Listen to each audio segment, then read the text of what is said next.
Et yo tout le monde, c'est Romanga, on se retrouve aujourd'hui pour une nouvelle vidéo où je parlerai de 3 animés School Life, Slice of Life qui sont pour moi immanquables.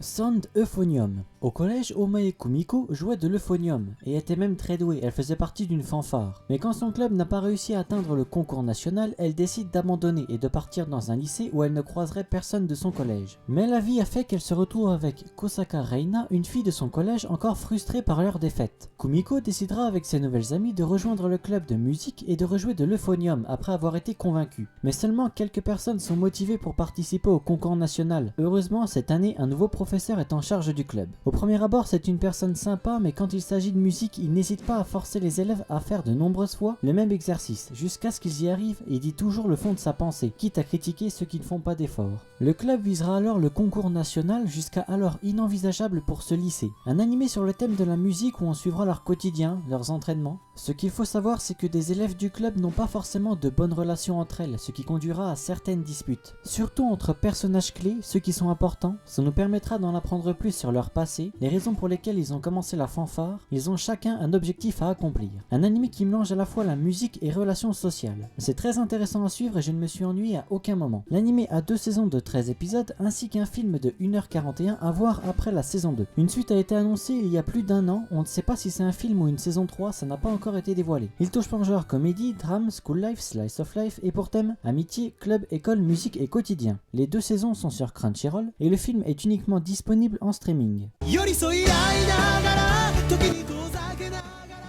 Orange. On suit Nao Takamiya, une adolescente de 16 ans qui, le jour de la rentrée au lycée, reçoit une lettre d'elle-même de 10 ans dans le futur. Pour le prouver, elle a écrit les événements qui se dérouleront le jour de la rentrée, comme le fait qu'elle se soit levée en retard ou l'arrivée du nouvel élève Kakeru Naluse. Elle remarquera que tout ce qui est écrit dans la lettre se réalise. Tout d'abord mitigée, elle commencera par la suite à suivre les instructions écrites pour ne pas avoir de regrets, comme le dit Nao de 10 ans dans le futur. Et surtout parce que dans 1 an, Kakeru ne sera plus de ce monde. Elle fera tout pour empêcher que ça arrive. Kakeru deviendra ami avec Nao et ses amis et traîneront ensemble. Ils profiteront de leur adolescence, s'amuseront, iront au lycée. Nao fera tout pour que Kakeru reste joyeux. De temps en temps, on a des images du futur dans lequel Kakeru est mort et on voit ce qui s'y déroule. On voit les 2 alternatives, ce qui se passe quand Kakeru meurt et le présent actuel, que Nao essaie de changer. Quand Nao essaie de changer le futur, évidemment, après des événements écrits changent, ce qui peut parfois régler plusieurs problèmes. Ça m'a fait aussi aimer encore plus l'œuvre, parfois la tournure est imprévisible. J'aime bien aussi la thématique abordée qui m'a fait vraiment plaisir et que chacun ne devrait pas hésiter à faire. Le fait de ne pas avoir de regrets, de ne pas hésiter dans ses choix parce que tôt ou tard on viendra à le regretter. Et parfois le fait d'y repenser rend triste et on s'en veut. L'anime nous en fait prendre plus conscience qu'avant et je pense que ça peut permettre de voir les choses autrement. De la romance sera présente entre les personnages, je trouve qu'elle est bien mise en place, il n'y a rien d'exagéré. Un très bon animé en tout cas, il va plaire à pas mal de monde. Il a 13 épisodes sortis en 2016 ainsi qu'un film sorti la même année et qui dure 1 heure. L'anime touche par genre drame, mystère, romance, school life, shoujo, slice of life, surnaturel et pour thème amitié, école, futur et quotidien. Et il est disponible sur Crunchyroll.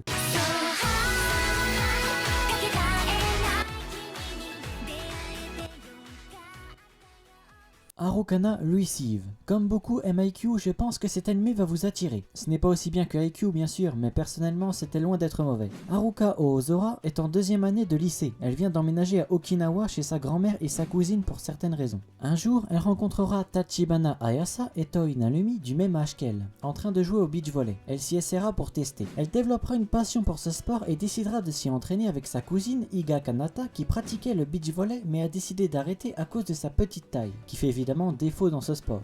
Mais Haruka arrivera à la motiver et ravivera sa flamme. Elle enseignera à Haruka tout ce qu'il faut savoir sur le beach volley, les règles, les techniques, et affronteront des adversaires de plus en plus puissants, participeront à des tournois. Elle fera la rencontre de beaucoup de personnes adorant le beach volley. Au fur et à mesure, Kanata dévoilera son passé, les raisons pour lesquelles elle a dû arrêter ce sport alors que pour elle c'était une passion. Un gros coup de cœur pour les OST que j'ai adoré, franchement pour un animé si peu connu, les OST des matchs sont vraiment bonnes. Je vous conseille de regarder ne serait-ce que pour les OST, bien que ce n'est pas uniquement le point positif de cet animé. Les matchs de beach volley sont évidemment très pris au sérieux et il y a notamment pas trop de ecchi. Ça m'a fait plaisir que pour un animé où les filles sont en maillot de bain, il n'y en a pas de fou. Je vais pas dire qu'il y en a pas, mais c'est vraiment discret. C'est même obligé de le montrer de cette façon pour les voir bien jouer, bien montrer les mouvements, etc. Sinon, l'opening est à partir de l'épisode 3, je pense que c'était pour bien introduire l'histoire et les personnages. L'anime a 12 épisodes sortis en 2018, il touche en genre school life, seinen, slice of life et tournoi. Et pour thème amitié, sport et volleyball, il est disponible sur ADN. Bon et bien voilà, nous arrivons à la fin de la vidéo, j'espère qu'elle vous aura plu. N'hésitez pas à liker, partager et à vous abonner, ça me ferait plaisir et ça m'aiderait beaucoup. Sur ce, moi je vous dis à plus pour une prochaine vidéo.